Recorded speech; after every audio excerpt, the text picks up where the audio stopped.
कृष्णपादान् सहगण ललिता श्रीविशाखान्वितांश नमो विष्णुपादाय कृष्णपृष्ठाय भूतले ते भक्तिवेदान्तस्वामिनिति नामिने नमस्ते सरस्वते देवे गौरवाणी प्रचारिणे निर्विशेष शून्यवादी भाष्यादेशतारिणे नमो विष्णुपादाय कृष्णपृष्ठाय भूतले श्रीमते भक्तिसिद्धान्त सरस्वती नामिने श्रीवासभानवी देवी दयिताय कृपापदे कृष्णसम्बन्धविज्ञानदायिने प्रभवे नमः माधुरोज्ज्वल प्रेमाढ्य श्रीरूपानुगभक्तिदा श्रीगौरकरुणाशक्ति विग्रहाय नमस्ते नमस्ते गौरवाणी श्रीमूर्तये दीनतारिणे कानुगविरुद्ध सिद्धान्तान्तहारिणे नमो गौरकिशोराय साक्षात् वैराग्यमूर्तये विप्रदम्बर सम्भोधे वदाम्बुजयते नमः नमो भक्तिविनोदाय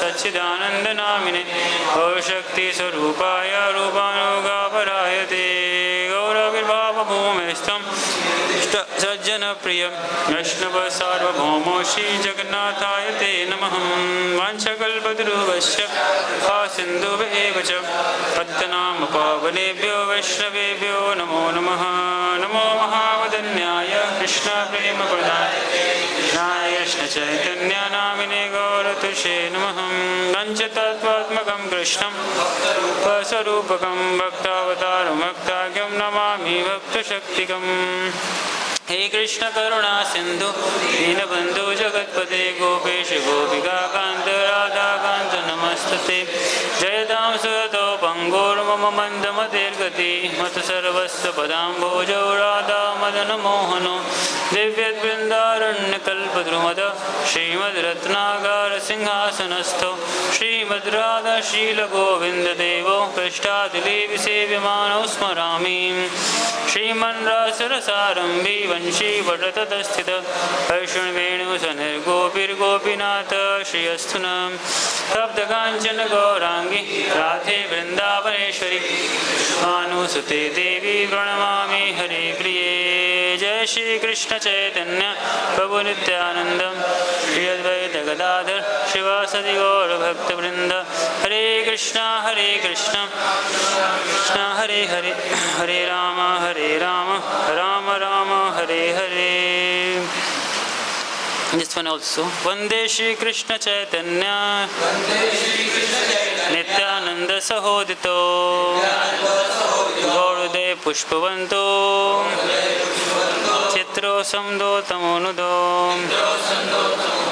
इसका मीनिंग पढ़ी कोई? I offer my respectful obeisances unto Sri Krishna Chaitanya and Lord Nityananda, who are like the sun and moon. They have risen stupidly on the horizon of Gaura to dissipate the darkness of ignorance and thus wonderfully bestow revelation upon the world. है ना. तो ये नित्यानंद प्रभु चैतन्य महाप्रभु का एक ही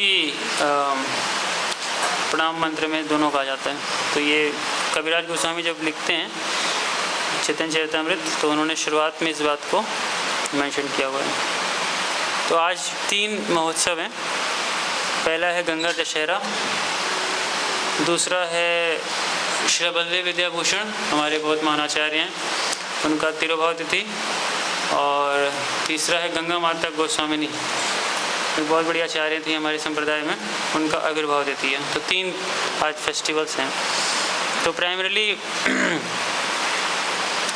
आज जो चर्चा करेंगे 2 चीज़ों पे करेंगे. गंगा दशहरा पे, क्योंकि हरिद्वार में हम बैठे हैं. हरिद्वार में गंगा दशहरा का बहुत महत्व है. पिछले साल बताते हैं करीब 15 से 20 लाख लोग आए थे यहाँ गंगा दशहरा मनाने के लिए. और गंगा दशहरा मतलब लोग 2 चीज़ें मुख्य करते हैं, एक गंगा जी की पूजा और साथ में गंगा जी में स्नान. 2 चीज़ें बताते हैं दशहरा. तो ये बहुत इम्पोर्टेंट फेस्टिवल है अकॉर्डिंग टू सनातन धर्म के हिसाब से. बताते हैं कि बड़ा प्रमुख महोत्सव है ये अपने आप में. बहुत सनातनी मनाते हैं इसको. जहाँ जहाँ गंगा जी बहती हैं, यहाँ पे हरिद्वार हो गया, प्रयाग हो गया, काशी है, और नीचे बंगाल साइड में ऐसे कई सारे स्थानों पे बनाते हैं. बट हरिद्वार काफ़ी प्रमुख माना जाता है नॉर्थ इंडिया में. जितने भी आसपास के इलाके से हैं लोग आते हैं यहाँ पे गंगा दशहरा मनाने, और बहुत भीड़ होती है, बहुत भीड़ होती है. तो आज हम उधर तो नहीं जाएंगे हर की पौड़ी की साइड, लेकिन गंगा जी इक्वली हैं, बराबर ही हैं. तो जहाँ पे थोड़ा खाली रहेगा वहीं पे स्नान करेंगे, ठीक है। तो गंगा दशहरा क्या है? गंगा दशहरा वो दिन है, वैसे दो अलग अलग मान्यताएं हैं। एक में कहते हैं कि गंगा दशहरा के दिन माता गंगा का अवतरण हुआ था पृथ्वी पे, और एक और मान्यता भी ये भी है कि अक्षय तृतीया के दिन भी हुआ था। दो अलग अलग धारणाएं हैं, तो मेरे को कोई डिफरेंस कहीं नहीं दिखा, और दो अलग अलग बातें दोनों जगह बोली गई, दोनों सही हैं और हो भी सकती हैं, क्योंकि किस कल्प में किस तिथि पे क्या हुआ है इसका गणना करना बहुत मुश्किल होता है। बट यह है कि माता गंगा का अवतरण आज के दिन पृथ्वी पे होता है। तो इसके पीछे एक बहुत ही इंटरेस्टिंग स्टोरी है जो आती है भागवतम के अंदर, कि माता गंगा का जो प्राकट्य है वो होता कैसे है, पृथ्वी पे आती कैसे है माता गंगा। तो इसके संदर्भ में बताते हैं कि जब सूर्यवंश जब आता है, सूर्यवंश का वर्णन जिसमें प्रभु श्री राम स्वयं आए थे, तो उसी सूर्यवंश के शुरुआत में जो राजा थे, तो उनमें से एक राजा थे, उनका नाम था राजा सगर थे। और सगर के करीब बताते हैं कि 60,000 पुत्र थे। तो उन 60,000, बहुत लंबी कथा है, मैं बहुत शॉर्ट में बताऊंगा, क्योंकि दूसरा भी हमें बिल्दे विद्याभूषण के बारे में मैं ज़्यादा बताना चाह रहा था। तो उनके 60,000 पुत्रों का मृत्यु हो गई थी, वो कपिल देव के प्रति एक अपराध करने के कारण। तो उसमें कई लोग बोलते हैं कपिल देव ने उनको जलाया था, तो ऐसा नहीं आता। भागवतम बताते हैं कि क्योंकि वो कपिल देव से द्वेष करते थे। द्वेष किस बात का था? क्योंकि जब भी कोई राजा बड़ा कोई यज्ञ करता था, खास करके अश्वमेध यज्ञ वगैरह, राजसूय यज्ञ वगैरह, तो घोड़े वगैरह भेजते थे पूरे राज्य में। घोड़े जाते थे, तो अगर किसी को उस राजा को चैलेंज करना होता था, वो नहीं मानता कि तुम चक्रवर्ती सम्राट हो, तो उस राजा को क्या करता था, उसके घोड़े को बांध देते थे। और बांधने के बाद क्या होता था कि राजा आएगा, छुड़ाने आएगा, फिर युद्ध होगा, ऐसे उसकी अपनी वो स्थापित की जाती थी। तो इसी प्रकार से वो जो घोड़ा था, ये बताते हैं गंगा सागर, अगर आप देखोगे एकदम सदर्न बंगाल पड़ता है स्थान, तो वहाँ पे कपिल मुनि का आश्रम था। कपिल मुनि आश्रम काफ़ी स्थानों में बताया गया, तो उनमें से एक स्थान था वहाँ पे। तो वहाँ वो अपना तपस्या कर रहे थे कपिल मुनि, और घोड़ा वहीं पे था। घोड़ा वहाँ से जा नहीं रहा था कहीं पे। ऐसा नहीं था कपिल मुनि ने उसको बांधा था या कपिल मुनि ने उसको अपने कब्जे में लिया हुआ था, तो वहीं पे था। तो जब ये सगर महाराज के 60,000 पुत्र जब जाते हैं, ढूंढते वहाँ पहुँचते हैं, तो उनको लगता है कि यही व्यक्ति है जिसने इसको बांध रखा है। और ये व्यक्ति के अंदर ऐसा ये जो भाव है कि जिसने ऐसे बांध रखा है, इसको मुझे क्या करना चाहिए, हमें इसको मारना चाहिए। तो वहाँ बहुत उत्तेजित हो जाते हैं वो, और बोलते हैं किल हिम, मारो इसको। यही व्यक्ति है इसने चोरी कर रखी है इस घोड़े की, और बिना कुछ इंक्वायरी किए, बिना कुछ पता किए, बिना कुछ वो किए हुए, एक इन्वेस्टिगेशन किए हुए, उन्होंने ऐसे मारने की बात बोल दी उनको। उतने में बताते थे कि उनके इतना द्वेष था ना उनके शरीर के अंदर कि उसकी अग्नि से वो जल के भस्म हो गए वहाँ पे। ऐसा है, ये व्यक्ति जब बहुत ज़्यादा द्वेष करता है, तो हम देखते हैं उसके शरीर में ऐसे विकार आने शुरू हो जाते हैं, है ना। विकार हमारे लिए हल्के फुल्के हो सकते हैं, किसी का नाक फूल जाएगा, किसी का चेहरा लाल हो जाएगा, आँखें बड़ी हो जाएंगी, लेकिन यहाँ पे कुछ ज़्यादा था। यहाँ पूरा शरीर जल गया, भस्म हो गया पूरा शरीर, और पूरी लाशें, मतलब पूरा एशेज़ हो गया, पूरा राख बन गया पूरा। अब ये बात जब सगर महाराज को और उनको पता चला, तो क्या कि ये अनटाइमली डेथ थी, ये एक मृत्यु ऐसी थी जो कि समय के साथ नहीं थी, समय से पहले थी। तो अब उनको क्या करना था, इनको डिलीवर करना था। डिलीवरेंस का मतलब क्या होता है कि एक ना किसी भी, जैसे लोग संसार में पुत्र की कामना क्यों करते हैं, क्योंकि पुत्र वो होता है जो पुलिन नामक एक नरक होता है, उससे वो क्या करता है, उसको उद्धार करता है, निकालता है। इसीलिए लोग पुत्र की कामना भारत में बहुत करते हैं। अगर आपको पता हो कि घर में अगर पुत्र ना हो, तो घर वाले या पड़ोस के लोग भी बोलते हैं भाई इनको पुत्र नहीं हुआ, एक पुत्र तो होना ही चाहिए कम से कम। इसलिए लोग इतनी पुत्र की कामना करते हैं। कारण क्या होता है कि मान लो माता पिता ने किसी कारणवश अपना धर्म नहीं कर पाए, भक्ति नहीं कर पाए, भगवान के भजन नहीं कर पाए, तो कम से कम पुत्र अगर ऐसा लायक होगा ना, तो क्या करेगा, उनका उद्धार कर सकता है, उनके लिए कुछ कर सकता है। तो सगर के जो पुत्र थे, इनका तो कोई वंश रहा नहीं, तो जल गया, ख़त्म हो गया, तो इनका उद्धार कैसे होगा, आगे चलेगा। तो इनके जो भाई वगैरह थे, उनकी वंशावली में आता है, तो कई सारे राजाओं का वर्णन आता है। तो यहाँ से अंशुमन से आएगा, और अंशुमन ने क्या किया, इसका एक उपाय निकाला। और क्या उपाय निकाला था कि इनके भी पूर्वजों ने भी लिखा था कि जब तक कि भगवान हरि विष्णु के संपर्क में इनकी राखें नहीं आएंगी ना, तब तक उनका उद्धार नहीं है। इस संसार में एक्चुअली किसी भी चीज़ को आप उद्धार नहीं कर सकते जब तक भगवान विष्णु के संपर्क में नहीं आएगा। किसी भी देवी देवता के पास भी ये शक्ति नहीं है कि वो किसी को उद्धार कर सके संसार में। इवन इंद्र छठे अध्याय में एक उसमें बताते हैं, प्रेयर्स में बताते हैं, प्रार्थनाओं में, कि अगर कोई इंसान ये सोचे कि वो एक सागर में डूब गया है, सागर में डूबा हुआ है, और सामने एक देखता है कि कुत्ता भी डूबा हुआ है, वो भी तैर रहा है उसमें, कोई ये सोचे कि मैं इस कुत्ते की पूंछ पकड़ के सागर को पार कर जाऊंगा, तो ये संभव नहीं है। इसी प्रकार से कोई ये सोचे कि कोई देवी देवता की शरण लेकर के संसार से पार निकल सकता है, ये संभव नहीं है। जब तक भगवान हरि के संपर्क में नहीं आएगा, जब तक भगवान हरि के एक शरणागत नहीं होगा, तब तक उसका संसार से निकलना बहुत मुश्किल है। तो अब वो क्या चीज़ हो सकती है, भगवान हरि के संपर्क में कौन सी चीज़ है जिसके टच में किया जा सकता है। तो यहाँ पे उनको जानकारी मिली थी, क्योंकि भगवान ने ये घटना सत्युग के टाइम पे की थी, और जिसमें कि विरजा सागर है ना, जैसे बलि महाराज के संदर्भ में आता है ना, छल यसी विक्रमने बलिमद्भुत वामन, पदनक नीर जनित जन पावन, केशव धृता वामन रूपा, जय जगदीश हरे, जय जगदीश हरे, जय जगदीश हरे। तो भगवान ने छल किया बलि के साथ, है ना, सुनिए घटना आपने, बलि के साथ छल करके उसका वो, लेकिन उस छल में एक बड़ी चीज़ हुई कि भगवान ने ऊपर जो विरजा, जो भौतिक जो आवरण है संसार का और जो आध्यात्मिक जगत है, उसके बीच में विरजा नदी बहती है, तो उस भौतिक आवरण का कह सकते हो एक होल हो गया, डेंट पड़ गया उस पर, ठीक है, टूट गया, और वहाँ से विरजा सागर का जब पानी प्रवेश किया आया ना, तो वो that was the transcendental water, वो एक आध्यात्मिक जल था वो, और वो एक्चुअली गंगा जी थी। वो जब नीचे आई, लेकिन वो जब आई नीचे ना, तो वो पृथ्वी नहीं आई थी, ऊपर के लोगों तक सीमित थी, ऊपर के लोगों तक रह गई, उसके नीचे वो आई नहीं। तो काफ़ी युग बीत गए इस बात को। लेकिन अब क्या था, अब हमारे पूर्वजों को तारना था, उनको डिलीवर करना था, तो उसके लिए इस जल की आवश्यकता थी। अब वो जल ऐसे तो उतरेगा नहीं, ऐसा तो नहीं था ना कि मोटर लगा के खींच लेंगे पानी, है कि नहीं, उसके लिए तो कुछ करना पड़ेगा, तो तपस्या। तो इस सूर्यवंश के राजाओं ने बहुत तपस्या की, कई पीढ़ियाँ गुजर गई उनकी तपस्या करते करते। यहाँ वर्णन आता है, मैं इसको पढ़ता भी चलूँगा साथ में। किंग अंशुमन उसमें आते हैं, like his grand father perform austerities for very long time, nonetheless he could not bring the Ganges to this middle world, and thereafter in due course of time he died। मतलब पूरा जीवन तपस्या करते चले गए, लेकिन जल गंगा जी का उतरा नहीं नीचे, और फिर वो शरीर छोड़ दिया, फिनिश, राइट। आगे क्या होता है, इसका अंशुमन का दिलीप आते हैं, कहते हैं कि like Anshuman himself, Dilip, his son, was unable to bring the Ganges to this middle world, and he also became a victim of death in due course of time. Then Dilip's son Bhagirath performed very severe austerities to bring the Ganges to this middle world. तो अंशुमन के बाद दिलीप का ही पूरा जीवन निकल गया, लेकिन गंगा जी आई नहीं नीचे। और दिलीप के बाद जो अब आते हैं, वो आते हैं भागीरथ अब तपस्या शुरू करते हैं।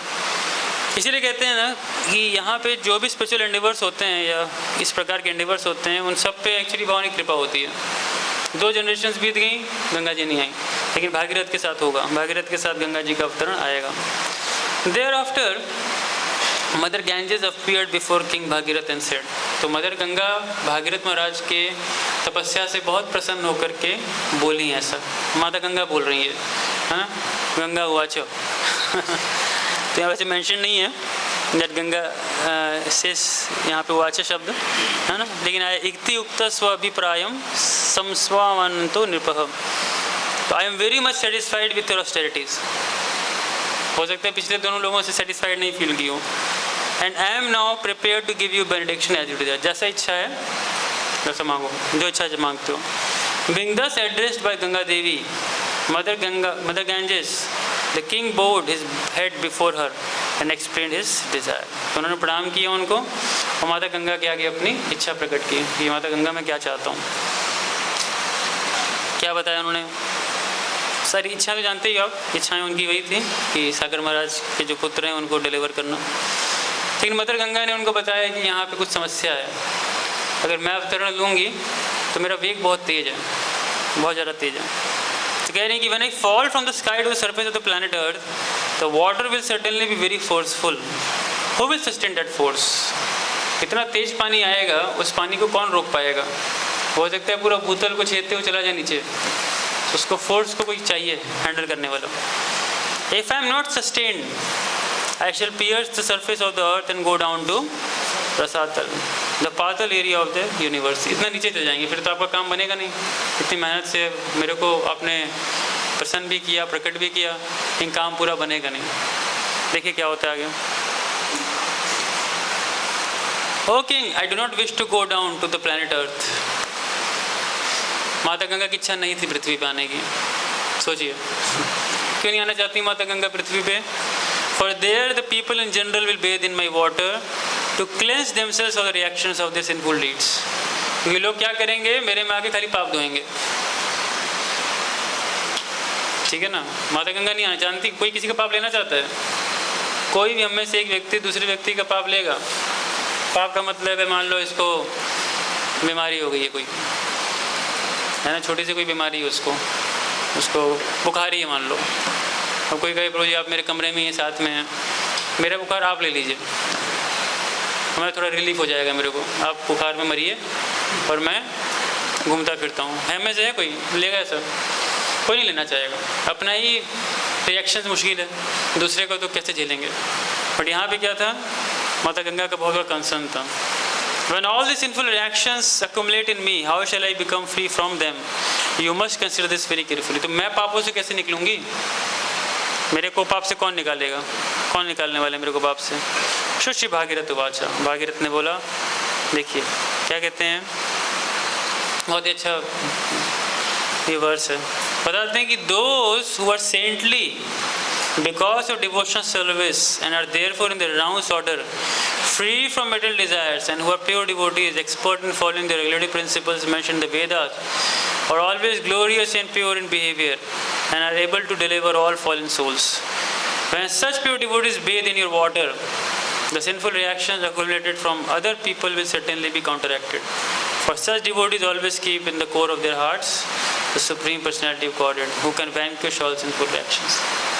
कहने का अर्थ है, तुम्हारे हृदय सदा गोविंद विश्राम, ये भजन में गाया था हमने ना, तुम्हारे हृदय सदा गोविंद विश्राम। भक्तों के हृदय में गोविंद हमेशा विश्राम करते हैं, लेकिन भौतिकतावादी के हृदय में हमेशा परमात्मा रहते हैं। दोनों में वैसे कोई भेद नहीं है, परमात्मा के रूप में भगवान विष्णु हो, चाहे गोविंद के रूप में भक्तों के हृदय में भगवान गोविंद हो। लेकिन एक डिफरेंस है, परमात्मा 4 हाथ के हैं, 4 हाथ है ना परमात्मा के, और गोविंद के 2 हाथ हैं। परमात्मा हमेशा खड़े रहते हैं, लेकिन गोविंद क्या कर रहे हैं, आराम से विश्राम कर रहे हैं। फ़र्क क्या है? क्योंकि एक भौतिकतावादी व्यक्ति के लिए ना भगवान या परमात्मा को हमेशा क्या करना पड़ता है, मेहनत करनी पड़ती है। उनको हमेशा कुछ ना कुछ उसकी इच्छाओं को पूरी करने के लिए कुछ ना कुछ करना पड़ता है, इसलिए 4 हाथ चाहिए। हमेशा कुछ लेना, कुछ हमेशा मांगता रहेगा, ये दे दो, ये दे दो, ये दे दो, ये दे दो, ये दे दो, ये इच्छा पूरी कर दो, ये इच्छा पूरी कर दो, ये इच्छा पूरी कर दो, ये इच्छा पूरी कर दो। लेकिन भक्तों के साथ क्या है, कोई इच्छा ही नहीं है भगवान। हमारी खाली एक ही इच्छा है कि हम आपको संतुष्ट कर सकें, तो गोविंद भी विश्राम करते हैं वहाँ पे। तो भक्त का और भगवान का संबंध बड़ा ही मधुर है। ना भक्त भगवान से कोई डिमांड कर रहा है, ना भगवान भक्त से कोई डिमांड कर रहे हैं। रिलेशन ऐसा अच्छा होगा कि नहीं, बताइए। कोई भी संबंध कब अच्छा होता है, जिसमें डिमांड कम हो। जहाँ डिमांड बढ़ने लगती है, अरे भाई आ गए अपने उस पर, इतना प्रेम किस लिए दिखा रहे थे। भक्तों के साथ भी होता है कि नहीं, जब अच्छे से रिलेशन चलेगा, जी प्रभु जी, जी प्रभु जी, उसके बाद उससे कुछ काम निकलवाना शुरू हो जाएगा। प्रभु जी थोड़ा सा हमें ना उधारी चाहिए था आपसे, बड़ा बुरा समय चल रहा है। बोला अरे यार, ये इसके लिए भक्त बनाया था हमने इसको, उधारी देने के लिए। होता है कि नहीं, जब भी रिलेशन में आप डिमांड पुट टॉप कर देते हो, दिक्कत आनी शुरू होती है कि नहीं, ये चाहिए वो चाहिए, ऐसा वैसा। तो भगवान और भक्त के बीच में कोई है ही नहीं, ओनली ट्रांसजेंडल मेलोस, राइट। आगे देखते हैं। तो अब आगे बताएंगे पानी कौन धारण करेगा। So like a cloth woven of threads extending for its length and breadth, the entire universe is all the latitudes and longitude is situated under the direct different potencies of the Supreme Personality of Godhead. Lord Shiva is the incarnation of the Lord, and thus he represents the super soul in the embodied soul. Super soul in the embodied soul. He can sustain your forceful waves on his head. भगवान शिव क्या करेंगे? अपने sir पे इस गंगा के वेग को धारण कर लेंगे और शिव जी धारण कर लेंगे। इसलिए हम कई बार देखते हैं ना, शिव जी की फोटो बनी होती है, ऊपर जैसे पिचकारी की तरह निकल रहा होता है गंगा जी का। तो जिनको नहीं पता होता है वो सोचते हैं कि शिव जी के सर से गंगा जी निकली हैं, लेकिन शिव जी के सर से गंगा जी नहीं निकली हैं। शिव जी ने वो गंगा को धारण किया है सर में, अपनी जटाओं में, उस वेग को धारण किया, और उस वेग को धारण करने से क्या, अब वो गंगा का वेग कम किया और कुछ नहीं। आगे देखिए। After saying this, Bhagirath satisfied Lord Shiva by performing austerities. क्योंकि ऐसे थोड़ी कि शिव जी मान जाएंगे, शिव जी को भी तो प्रसन्न करना होगा ना। तो शिव जी को प्रसन्न करने के लिए क्या किया?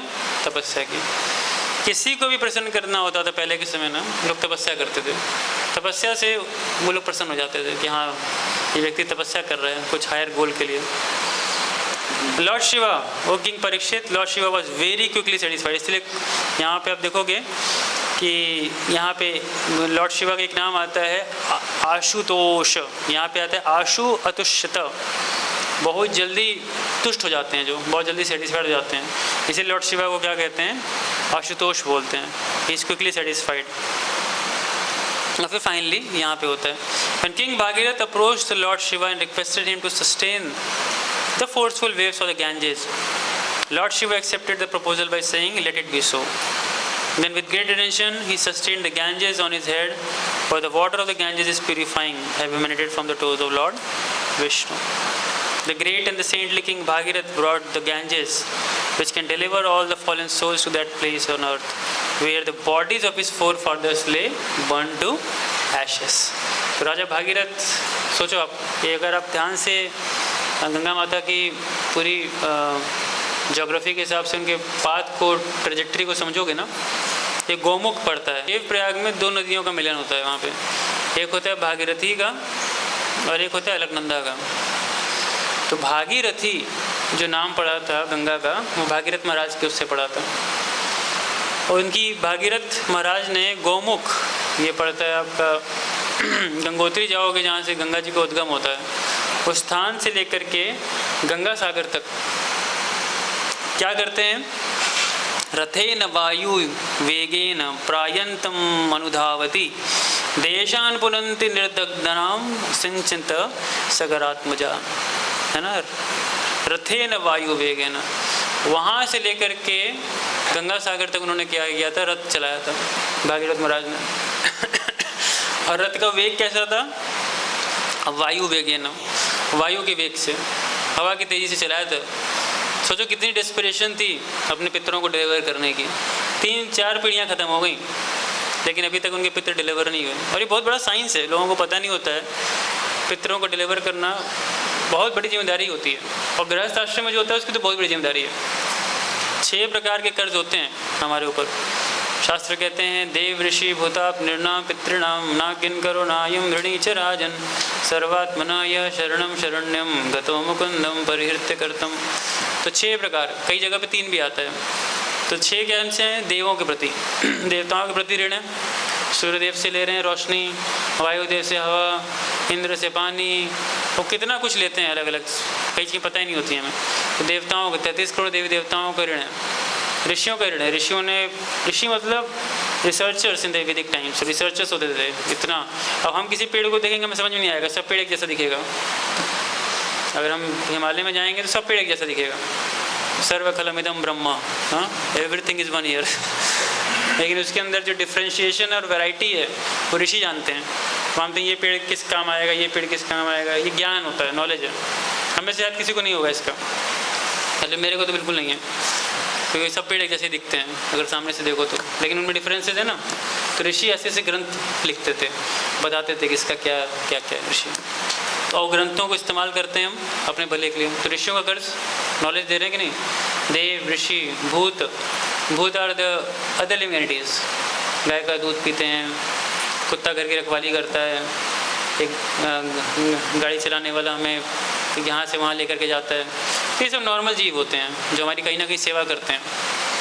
अब गाय का दूध ऐसा नहीं कि पैसा देने से वाले को गाय का सेवा हो गया, तो उसका भी कर्ज होता है, लेते हैं हम। देव, ऋषि, भूत, आप्त। आप्त मतलब रिश्तेदार, है ना। कोई कह सकते हैं रिश्तेदार क्या काम आते हैं हमारे, बहुत काम आते हैं। आपके लड़के की शादी है, रिश्तेदार नहीं आए, फिर कितनी गालियाँ दोगे उसे आप? देते हैं कि नहीं? देखो बुआ जी को हम उन्होंने 2 दिन पहले बुलाया था, आई नहीं अभी तक। ये कोई तरीका होता है? भाई हमारा एक ही लड़का था, उसकी शादी थी, हमने 1 हफ्ते पहले से उनको मैसेज किया था, टिकट कटा के दिया था, सब कुछ किया था, समय से आना चाहिए था। मेहमान की तरह शादी के समय आ रहे हैं लोग, सही है कि नहीं है? जैसे बोलते हैं कि नहीं घरों में तो we expect something from them कि वो आएँ हमारे महोत्सव में, समारोह में पार्टिसिपेट करें। तो उनके लिए हम वैसे कुछ खास नहीं करते, कुछ गिफ्ट विफ्ट दे देते हैं लेकिन उनका भी कर्ज होता है। देव, ऋषि, भूत, आप्त। फिर निर्णाम, राजा का। राजा हमारे लिए कितना कुछ करता है। राजा कम मेहनत थोड़ी करता है, बहुत मेहनत करता है राजा। सड़कें बना के देता है हमें, प्रशासन चलाता है, चोर उचक्कों को मरवाता है, लेकिन शांति से बैठ के यहाँ कथा कर रहे हैं क्योंकि चोर उचक्के अंदर हैं। भी क्योंकि चोर उचक्के बाहर आ जाएंगे तो होगा यहाँ पे आराम से बैठ के कथा बाँचेंगे? नहीं ना, सब भागेंगे यहाँ से वहाँ। भाई चोर उचक्के घुसाएँ, भागो भागो भागो। कितना बड़ा कर्ज है राजा का, है कि नहीं? जैसे चोर उचक्कों को अंदर रखा है उसने, उसके बाद सड़कें बनवाई हैं, बहुत वेलफेयर प्रोग्राम जो राजा करता है। और लास्ट है पितृ, ये जिसका रेफरेंस हम कर रहे हैं, पितृ। तो पितृ का क्या कर्ज होता है? लोग पितृ क्या काम करते हैं हमारे लिए? तो खास करके जो एक वैवाहिक जीवन में होते हैं ना, उनके लिए बहुत रोल होता है पितरों का, क्योंकि संतान की उत्पत्ति, दाम्पत्य जीवन में सुखी रहना और घर में सुख संपदा आना, इन सब का बहुत बड़ा रोल होता है पितरों का। तो फिर एक वंश की भी जिम्मेदारी होती है कि अपने पितरों को डिलीवर करे, है ना। दोनों तरफ रेसिप्रोकल होता है कि अगर आपने नहीं किया तो वो बेचारे नरकों में बैठ रहे होंगे, तो उनको डिलीवर करने के लिए आपको कुछ करना पड़ेगा। We have to do something. इसीलिए राजा भागीरथ को इतना वो था, जोर था। वैष्णव के लिए क्या बोलते हैं ना, वैष्णव के लिए क्या है कि एक एक इन सब का कर्ज उतारना इतना आसान नहीं है। देव, ऋषि, भूत, आप, निर्णय, पितृ, इनका एक एक साथ नहीं उतार सकते, बहुत मुश्किल है। एक एक का कर्ज उतारने जाओगे तो उसके डिटेल्स में फंस जाओगे आप। देवताओं का अगर कर्ज उतारना है तो आपको यज्ञ करने पड़ेंगे, 33 करोड़ यज्ञ करो बैठ के। एक यज्ञ किया, उसको उठ के फिर टॉयलेट जाने का भी समय नहीं, अगले यज्ञ में बैठना पड़ेगा, और फिर यज्ञ, और फिर यज्ञ। खाने पीने का भी टाइम नहीं है आपके पास, यज्ञ पे यज्ञ चल रहा है आपका। तो खाली देवताओं का ही कर्ज उतारने पूरा जीवन निकल जाएगा। ऋषियों का कर्ज उतारना है तो ब्रह्मचर्य का पालन करना पड़ेगा। पितरों का कर्ज उतारना है तो संतान की उत्पत्ति करनी पड़ेगी। अब कैसे होगा दोनों? कॉन्ट्राडिक्टरी फीचर हो गया ना। ऋषियों का कर्ज उतारना है तो ब्रह्मचर्य का फॉलो करिए, तब ऋषि का कर्ज करता है। और पितरों का कर्ज उतारना है तो संतान की उत्पत्ति करिए। संतान की उत्पत्ति के बिना पितरों का कर्ज नहीं होता, क्योंकि वही तर्पण करेगा ना आगे जाके। तो ऐसे बहुत कॉन्ट्राडिक्टरी फीचर्स हैं वैदिक स्क्रिप्चर्स के अंदर। तो एक चीज़ बताती है शास्त्र जो सरल है, वो कहते हैं गतो मुकुंदम परिहृत्य कर्तम। अगर मुकुंद की शरण ली है ना, है ना, if you have taken the shelter of Lord Vishnu, तो एक सिंगल पॉइंट क्लियरेंस से सबका हो जाएगा। सबको संतुष्ट कर देंगे भगवान एक शॉट में। देवताओं को भी संतुष्ट कर देंगे, पितरों को भी कर देंगे। और यही रास्ता शास्त्र में बताया गया है कि we should go for serving lord Vishnu, भगवान विष्णु की सेवा करनी चाहिए। इसीलिए यहाँ पे देखो, राजा भागीरथ को बहुत जल्दी थी। रथेन वायु वेगेन प्रयांतम अनुधावती देशान पुनंति निर्दग्धान सिंचत सगरात्मजान, है ना। सगर के आत्मज को डिलीवर करने के लिए वो चलेगा। और फिर फाइनली बताते हैं, because the sons of Sagar महाराज had offended a great personality, the heat of their bodies had increased. यही मैंने आपको बताया था। And they were burn to ashes, but simply by being sprinkled with the water from the Ganges, all of them become eligible to go to the heavenly planets. What then is to be said of those who use the water of Mother Ganges to worship? मतलब खाली कुछ बूंद छिड़क दिए ना किसी के ऊपर भी, तो भी चांसेस है कि स्वर्ग लोग चला जाएगा वो। और कोई अगर मदर गंगा की पूजा करता है, गंगा का शहर है ना, तो शाम को चलेंगे गंगा पूजा करने, तो what then is to be said who use the water of Mother Ganges to worship her? उसी पानी से माता गंगा की पूजा करना। कोई खर्चा लग रहा है आपका? मुश्किल है? नहीं ना, बहुत आसान है। भाई थोड़ा सा पानी भर के माता गंगा को अर्पित करना चाहिए। पता नहीं कितने लोग करते हैं। बाकी लोग तो खेलने कूदने में ज़्यादा मज़ा आता है, थोड़ा शरीर को ठंडक मिलेगी और नहा धो लिया, सफाई कर ली, वो भी ठीक है, उसका भी बेनिफिट मिलेगा हमें, शरीर अच्छा रहेगा हमारा। प्रभात एक परपट में लिखते हैं गंगा जी में स्नान करने से आपका शरीर ठीक रहेगा, स्वस्थ रहेगा, कम बीमारियाँ लगेंगी। तो उसका एक मेटल साइड ही है, लेकिन वी शुड वर्शिप। हाँ, बैक बहुत सिंपल तरीका है मदर गंगा का पूजा करने का। तो उनको सोचो क्या क्या बेनिफिट होगा। जैसे कि प्रभात देखिए परपट में लिख रहे हैं ये पूजा की क्या विधि है।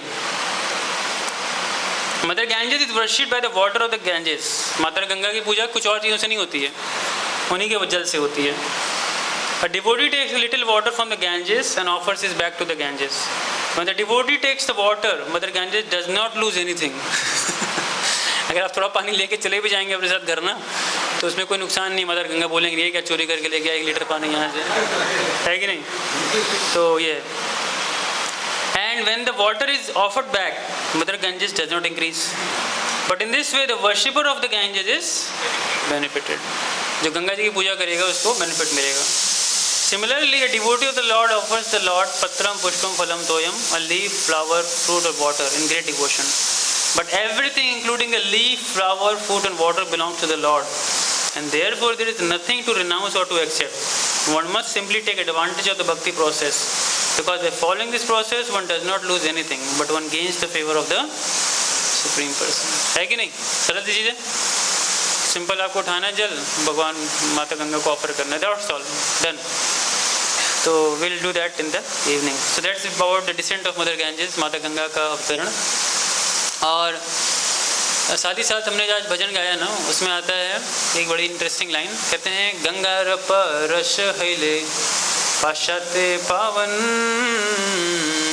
है कि नहीं, कि गंगा माता का जब आप स्पर्श करते हैं ना, तो गंगा माता का स्पर्श करने से व्यक्ति पवित्र होता है ना, जस्ट बाय टचिंग। लेकिन उसी भजन में एक लाइन आती है, उसमें कहते हैं कि वैष्णवों के लेकिन दर्शन मात्र से, वैष्णव के दर्शन मात्र से क्या होता है, व्यक्ति और ज़्यादा पवित्र हो जाता है। और ये में देखोगे मदर गंगा के उसमें भी आता है, क्या नाम है, आप ध्यान से पढ़ोगे, माता गंगा ने बोला ना कौन मेरे को शुद्ध करेगा, तो वैष्णव भक्त शुद्ध करेंगे। तो वैसे ही एक बहुत ही महान वैष्णव हमारे बड़े वैष्णव संप्रदाय में हैं थे, उनका नाम है श्री बलदेव विद्याभूषण। और आपने गीता पढ़ी होगी ध्यान से, तो गीता का जो प्रभुपाद ने डेडिकेशन दिया है, उसको डेडिकेट किया अपनी वो बुक, वो बलदेव विद्याभूषण को की है। अभी हर बुक प्रभुपाद ने किसी न किसी को डेडिकेट की है, ध्यान से पढ़ोगे तो।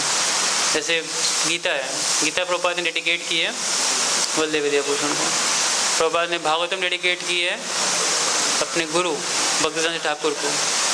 कृष्णा बुक प्रभुपाद ने डिवोट की है, डेडिकेट की है अपने फादर गौर मोहन डे को। उन्होंने teachings of Lord Chaitanya dedicate की है किसको, भक्तिनाथ ठाकुर को। तो ये सब पता होना चाहिए कि जब ऑथर कोई बुक करते हैं तो किसको डेडिकेट करते हैं।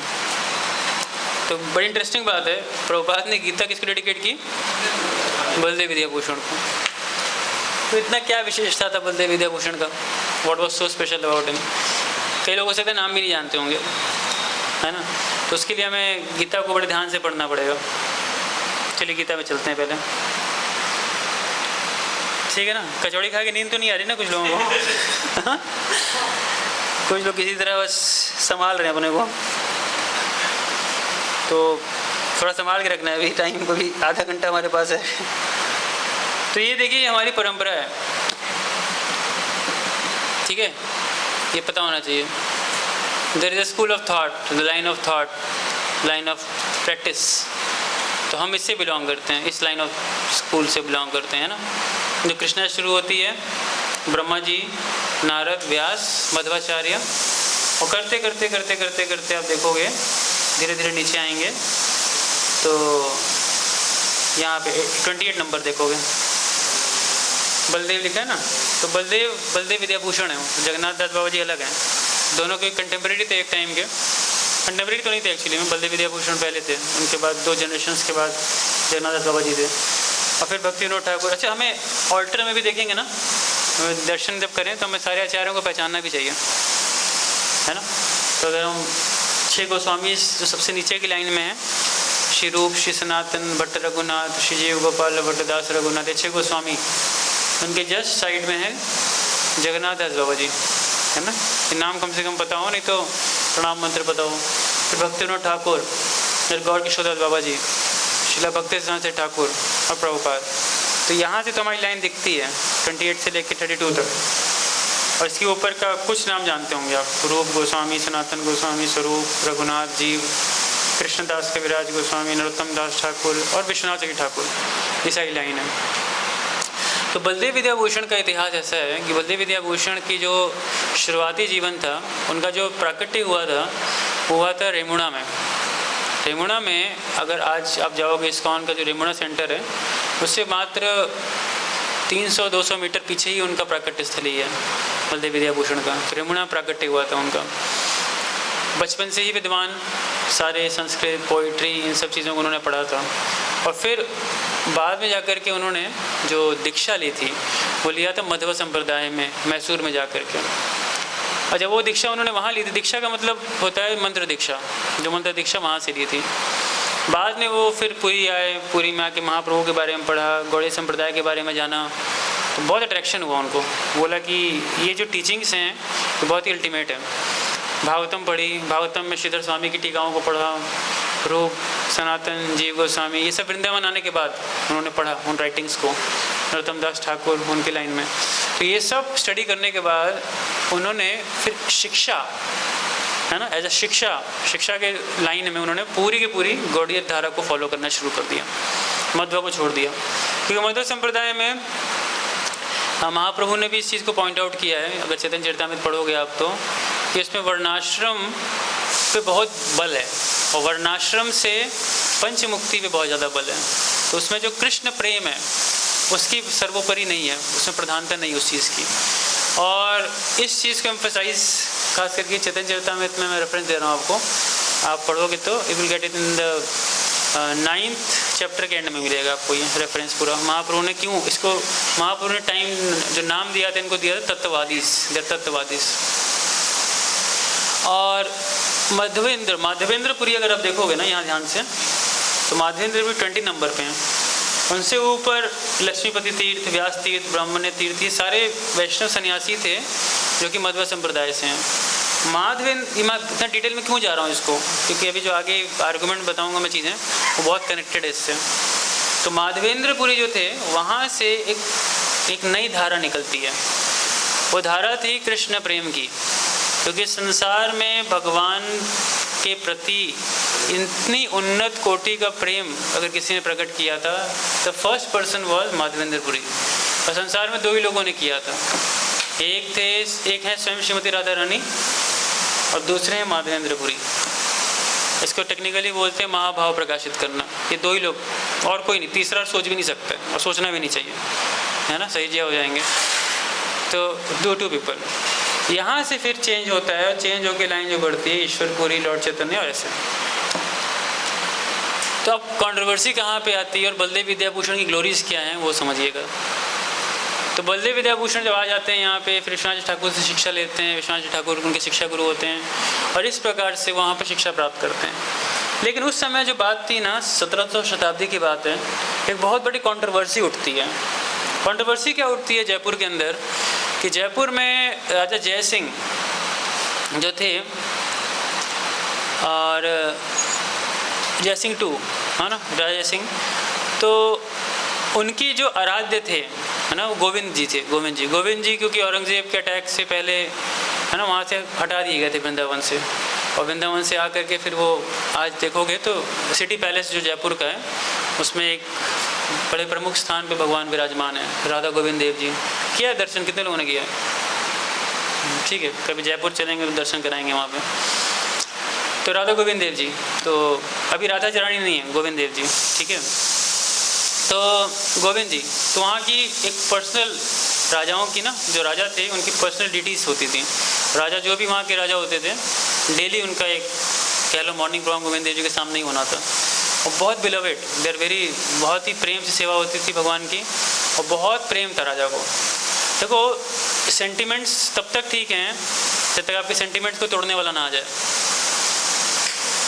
सेंटिमेंट्स तब तक ठीक लगते हैं जब तक सेंटिमेंट्स को कोई तोड़ने वाला ना आ जाए। भावनाएं मैं ही एक एथिस्ट का रोल प्ले करूँ और बोलूँ क्या धोती कुर्ता तिलक पहन के बैठे हो, कुछ करते क्यों नहीं, कुछ काम धंधा करो, कुछ 4 पैसा कमाओ, मेहनत करो, ये करो, और कुछ एथिस्टिक आर्गूमेंट में दे दूँ आपको तो आपकी भक्ति हिल जाएगी यहीं पे।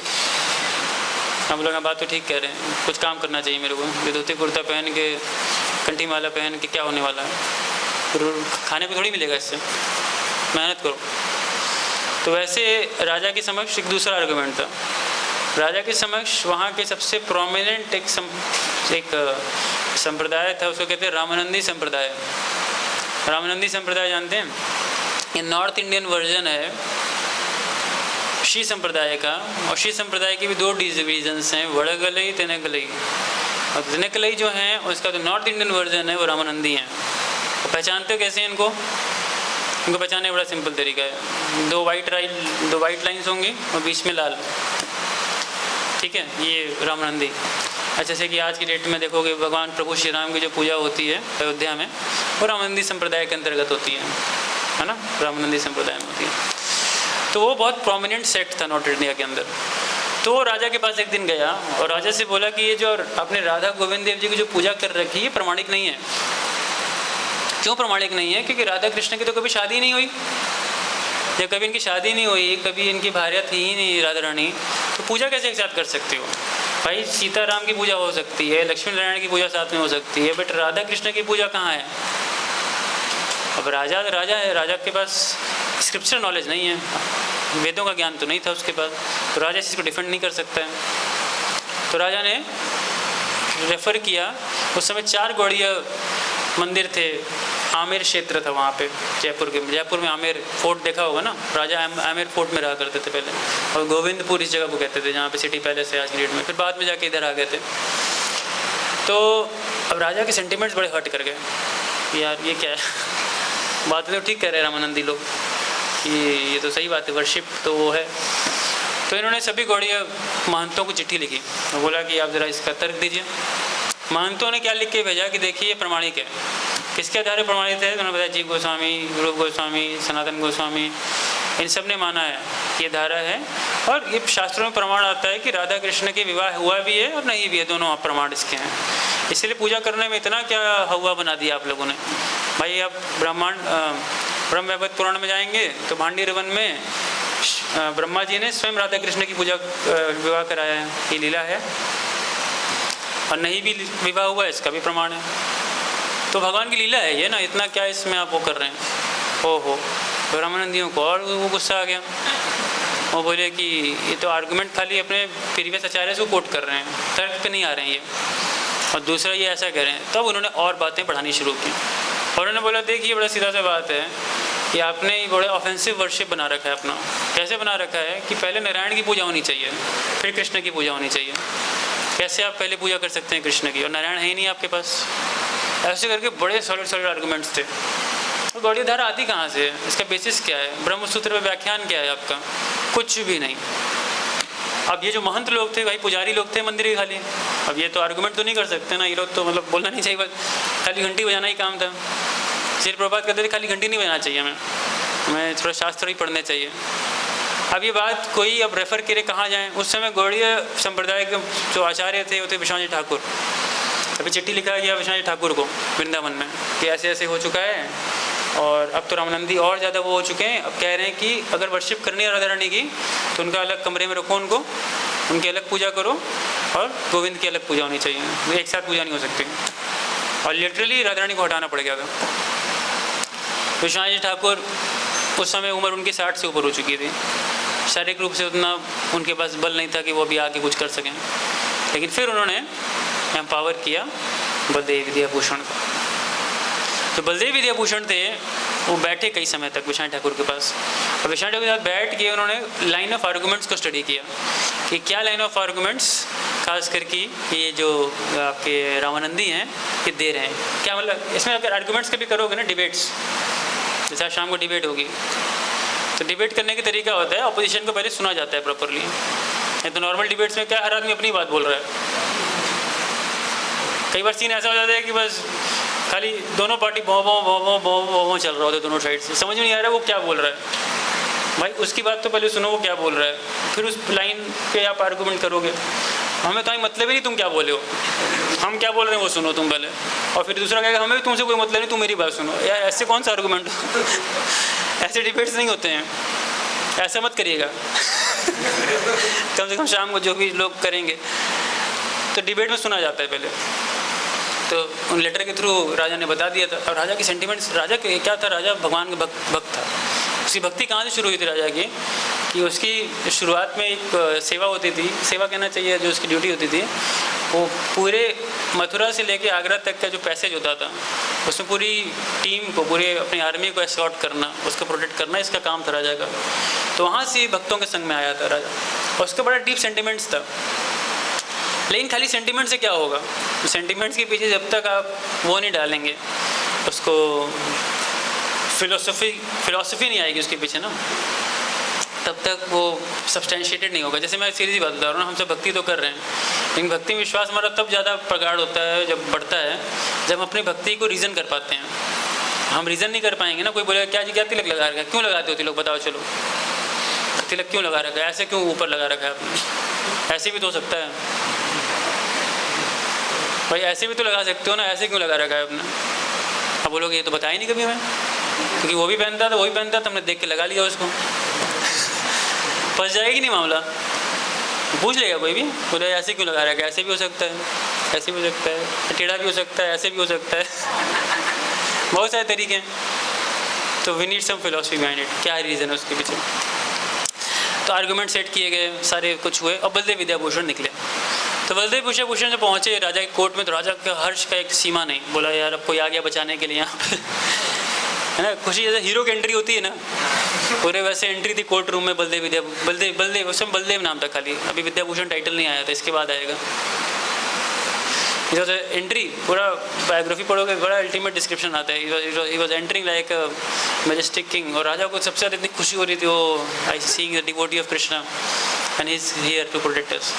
तो बलदेव जाते ही सीधे पहले राजा से आर्ग्यू मतलब बात करते हैं। बात करते ही तुरंत एक महंत जो रामायण संप्रदाय से थे बोले थे कि हमसे सीधे बात करिए आप, क्या क्या है। तो बात शुरू होती है। अब देखो इंटरेस्टिंग आर्गूमेंट कैसे है। सबसे पहले बोलते हैं अपना प्रमाण दीजिए, परीक्षा अपना कुछ रेफरेंस दीजिए, आप हैं कौन, क्योंकि जानते नहीं थे कोई। तो कोई नया लड़का कहीं से कुछ खड़ा होकर आर्गूमेंट करे तो बोले पहले तो अपना वो तो बताओ बैकग्राउंड क्या है। अभी 6 महीना हुआ तुमको माला करते हुए बड़ी बड़ी बात कर रहे हो। तो पढ़े लिखे सर्कल में उसको ज़्यादा वो नहीं करते हैं फिर। तो रेफरेंस दिया उन्होंने, रेफरेंस दिया, देखिए मध्व संप्रदाय से, मैसूर में तीर्थ स्वामी से मैं ऐसे ऐसे दीक्षित था, थोड़ा डिस्क्रिप्शन बताया। तो बोला अच्छा तुम मध्व संप्रदाय से हो तुम तो तुम क्यों आके गौड़ी संप्रदाय के पक्ष में आर्गूमेंट दे रहे हो। तो उन्होंने बोला नहीं, गौड़ी संप्रदाय से मैं बहुत प्रभावित हूँ और मैंने आगे जाके शिक्षा यहीं से प्राप्त किया।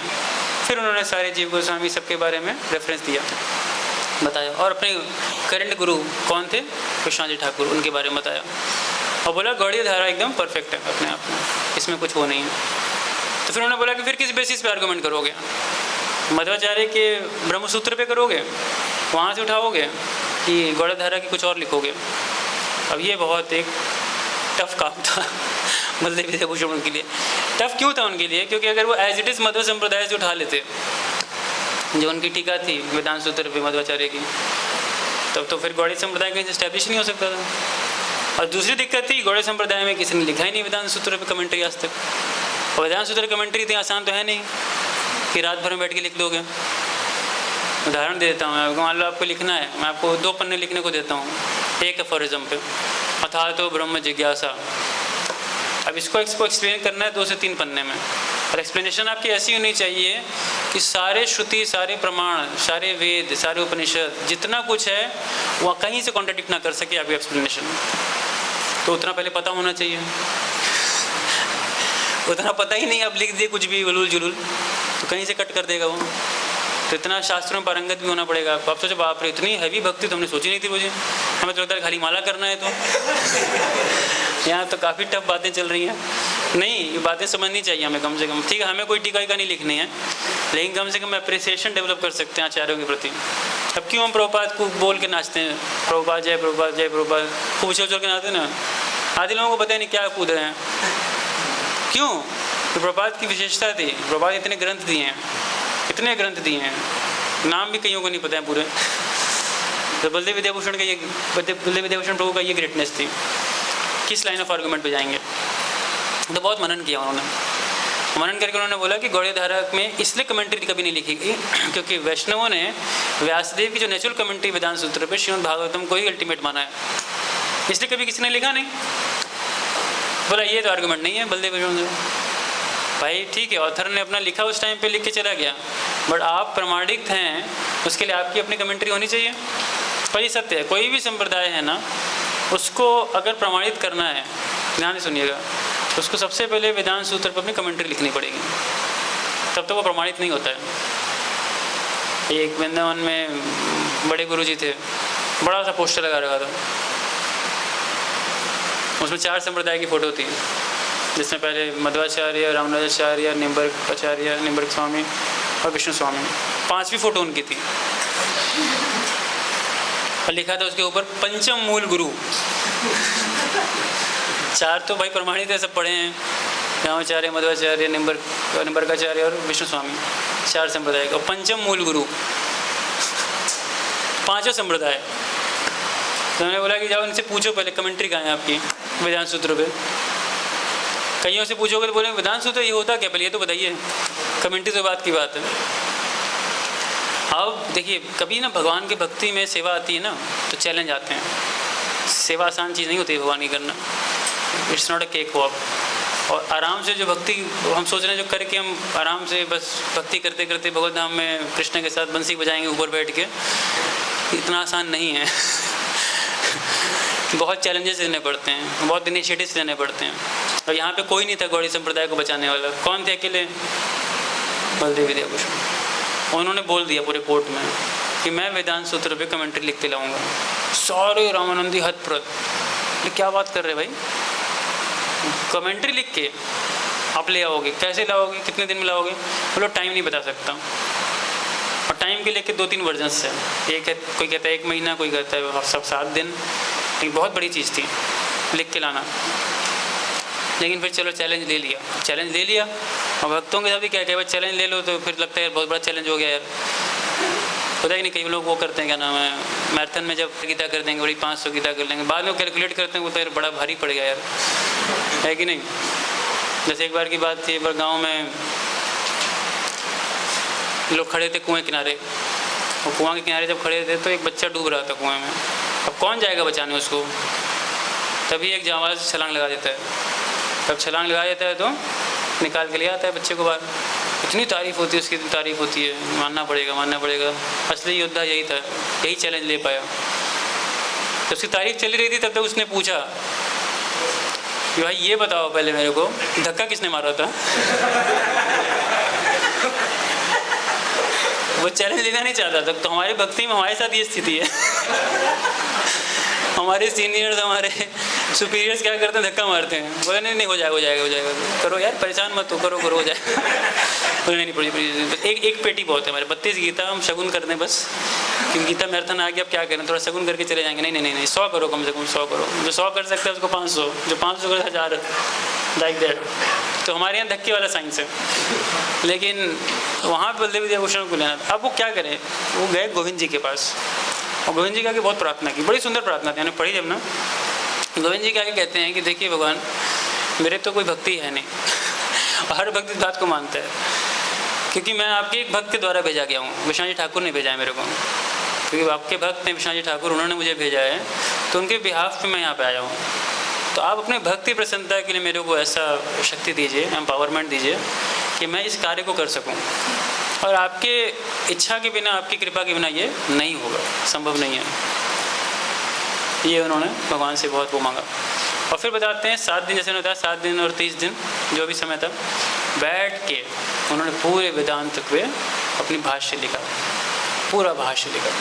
उसको नाम दिया उन्होंने गोविंद भाष्य। उनका कहना था, ये बलदेव विद्याभूषण का कहना था कि एक्चुअली मैंने नहीं लिखा इसको, मैं खाली पेन लेके बैठा था, पेन या लिखने वाला जो होता था, और गोविंद जी खाली बोलते गए, मैं लिखता गया। वो डिक्टेट कर रहे थे, मैं लिखता। जब प्रभुपाद से भी कई बार पूछा ना प्रभुपाद जी अपनी बुक जब पढ़ते थे बड़े ध्यान से पढ़ते थे। तो एक बार भक्त ने पूछा, प्रभुपाद जी आप अपनी बुक क्यों पढ़ते इतने ध्यान से, आपने तो लिखा है। बोला नहीं मैंने नहीं लिखा है बुक। एक्चुअली में कृष्ण बोलते थे, कृष्ण डिक्टेट करते थे और मैं खाली उसको रिपीट करता था बस। ये आचार्यों के रिलेशंस हैं। और प्रभुपाद डिसाइपल एक शेयर कर रहे थे अपने एक एनेक्डोट में, और कह रहे थे एक बार मैं ऐसे ही गया था प्रभुपाद के कमरे में, करीब सुबह की बात है, 2:30-3 बजे की बात है, 3 साढ़े 3 की। तो मैं देखा कि अंदर से 2 आवाज़ें आ रही हैं, तो 2 आवाज़ें आ रही हैं, कन्वर्सेशन चल रहा है बस। तो उससे उन्होंने ये कंक्लूड किया कि कहीं ना कहीं कृष्ण प्रभुपाद को डिक्टेट करते थे, और सत्य भी है। प्रभुपाद जब भी बुक्स देखते थे अपनी बोलते थे this book I have not written, मैंने नहीं लिखा इसको, क्योंकि ये प्रभुपाद जानते थे कि भगवान ने इंस्पायर किया है। और तो बलदेव विद्याभूषण प्रभु ने भी ऐसे ही किया। और फाइनली जा कर के